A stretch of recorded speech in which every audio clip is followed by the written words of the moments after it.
I looked through the window and saw 4 survivors in the sea screaming for help. I didn't really care. The next day, they were gone. All I found was their lifeboat. 2 crew members were going through their stuff. I walked over to Victor and asked him about it. He denied there were survivors last night. That's when I realized these guys weren't good people, or pirates. If I stayed, I'd probably end up as their food. After all, it's the apocalypse. Zombies everywhere. And in a world like this, human nature doesn't last long. I went to Victor again. Told him I knew about a hospital with a helicopter. He was the pilot. We could take it to a safe island where the military had set up a safe zone. But Victor coldly turned me down. Do you want to stay alive? Keep your head down. Stop asking questions.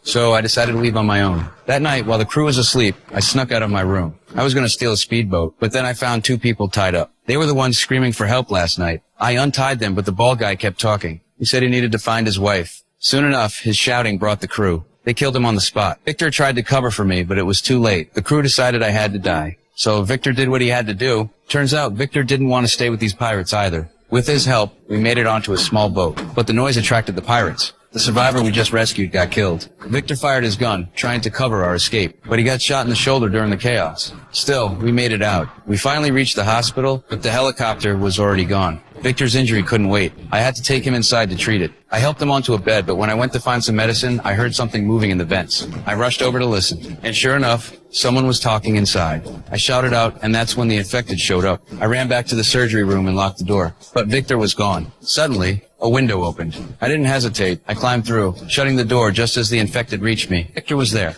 We helped him out of danger. I thanked him and told him my plan. The nurse took me to the roof. The helicopter had been moved to a plaza behind the hospital, but to get there, we had to pass through an area full of infected. The next morning, I went up alone to figure out how to cross. Then, I heard gunshots from below. I ran back, told everyone. To avoid direct confrontation, we decided to get to the helicopter fast. Victor was feeling better after a night's rest. The doctor and nurse led us to the back door, but when it opened, one infected barged in. The doctor didn't react in time and got tackled. We saved him, but it was too late. The doctor told us not to come near her and insisted we take the kids and leave safely. We were heartbroken, but we had to leave her behind. Finally, we reached the last door to the backyard. But the hardest part was ahead. Just 50 feet away, there were hundreds of infected. I saw a cage nearby and came up with a plan. We formed a protective circle with the cages, keep us safe, and let us slowly move toward the helicopter. It didn't go as planned. The infected saw us and rushed at us.